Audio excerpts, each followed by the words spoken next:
For our second session, we're going to be using a Roman type of mortar, which is this is a replica which is made for the reenactment market. But of course you can use a perfectly ordinary modern one from a kitchen, an ordinary kitchen shop. What we'll be doing with these is making sauces for a couple of salad dishes, and the first one is very simple and we don't actually need very much, so I shall just make it from in the small mortar. All we do is take a quarter of a teaspoonful of black pepper,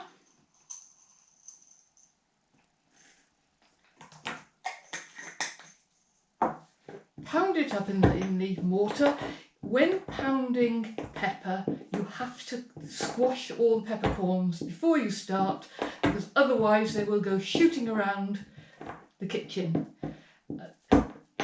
This recipe is from the Roman cookery book of Apicius, and they almost always start with the pepper, and I think that's for that reason, because if you don't make sure all the peppercorns are squashed before you start, they will fly around like ball bearings. And when that is ground up,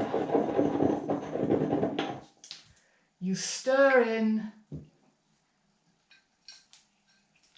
1 tablespoonful of fish sauce.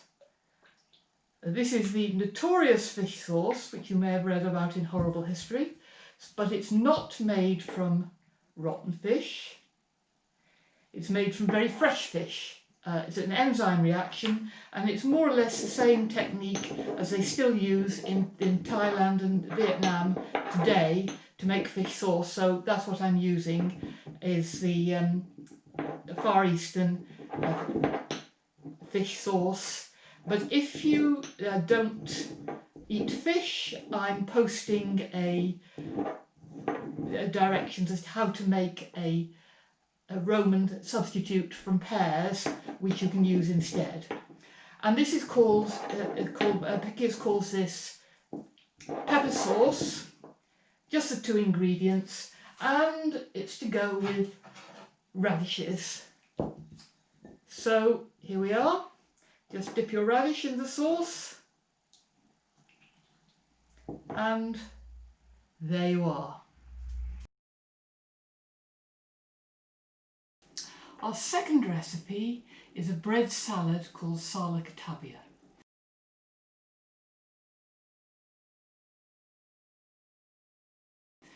And there are a couple of things you need to do in advance to prepare this. First of all, you need to start with cutting up the bread. Use a sourdough loaf. It's much better for this than the unleavened bread we cooked in the last session. It's more absorbent.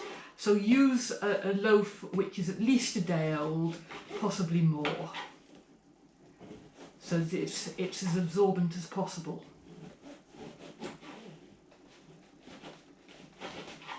My interpretation of this recipe is based on the traditional Genoese salad, which is called capon magro, which is very similar. It has a bread base soaked in water and vinegar, like this one, and it also has a sauce poured over at the top of a series of delicacies which are arranged on top of the bread. You want a total of about 300 grams or 10 ounces, cut into bite-sized pieces.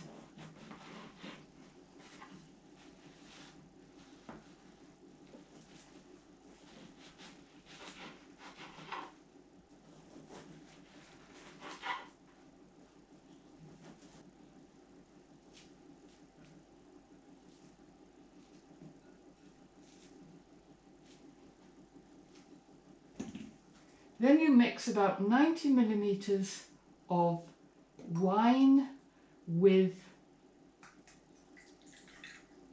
a little bit of vinegar. The recipe calls for acatum, which is the Latin for either vinegar or sour wine. So you can use all vinegar, but I think it's nicer using wine, and as I don't have any sour wine, I acidulate the wine with a little vinegar. You then pour the mixture of water and wine or vinegar over the top of the bread and leave it to soak for about an hour. The other thing we need to do is to saute 120 grams, 4 ounces of chicken livers until they're nice and brown, and we then put them aside to cool.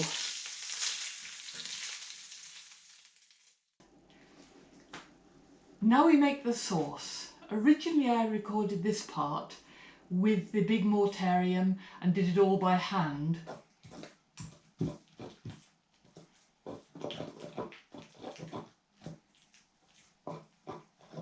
But even edited down, it ended up being too long for the video.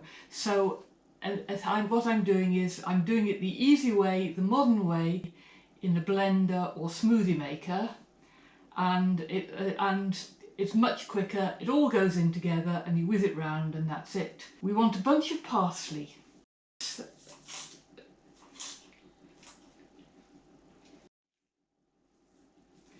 We want about enough mint to fill a tablespoon, and a little pennyroyal. This is a member of the mint family, not very common. It's a menthol tasting mint, rather like peppermint.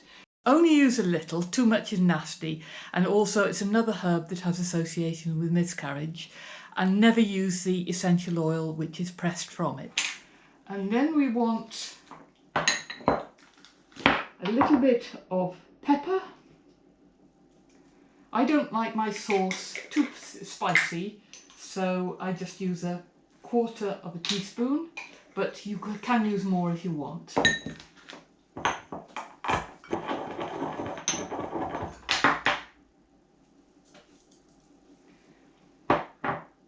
And we want 2 tablespoons of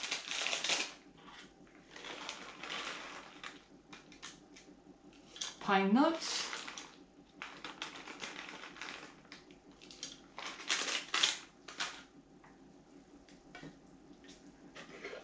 a tablespoon of honey,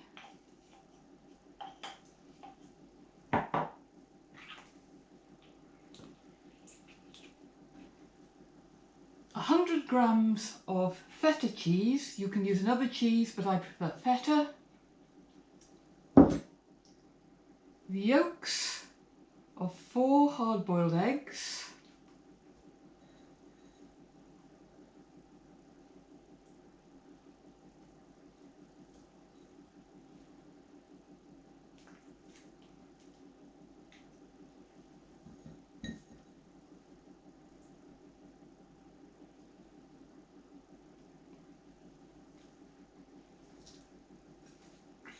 a tablespoonful of fish sauce,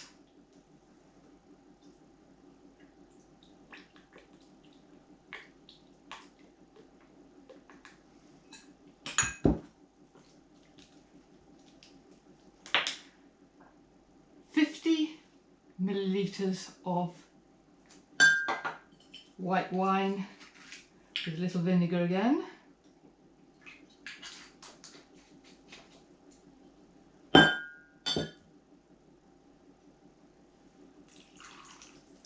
and then we're going to add some water, about 150 millilitres or 5 fluid ounces, and give it a whiz in the blender.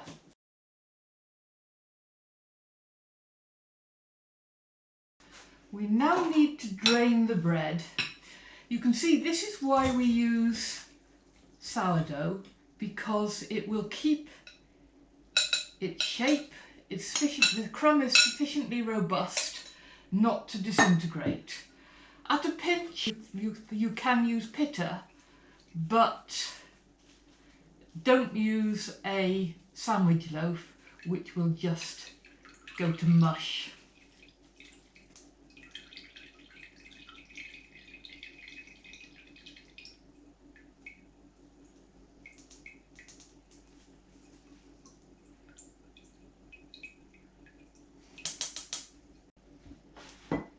And we lay the bread in the bottom of a shallow dish.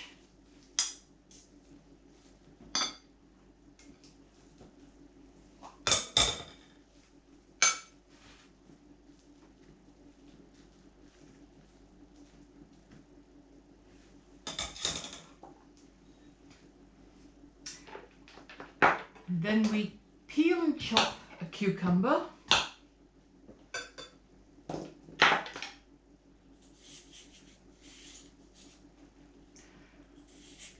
Roman cucumbers, like all early cucumbers, had very tough skins, so the recommendation is always to peel them.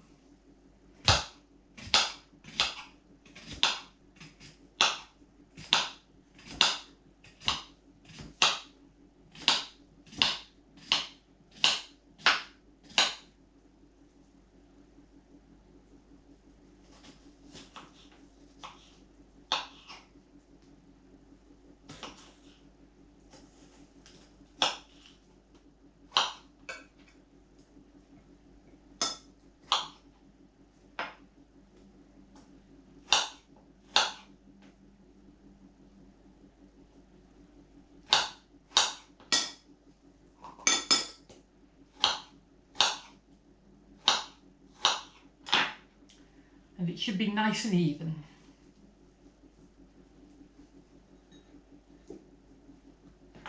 Then dice the mozzarella. You could use some other type of the cheese, but the Romans had a type which they called hand pressed, which must have been very similar to mozzarella. The Emperor Augustus was very partial to hand pressed cow's milk cheese. And then we want a couple of teaspoonsful or tablespoonsful of pine nuts.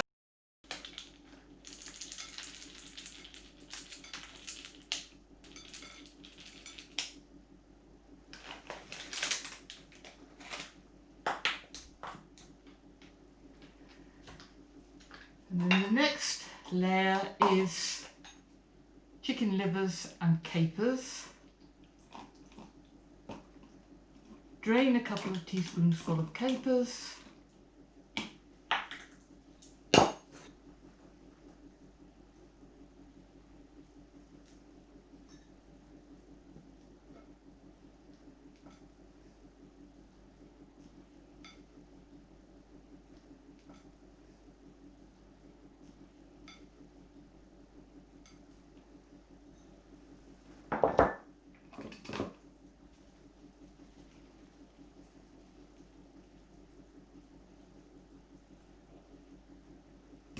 Over the top we pour our sauce.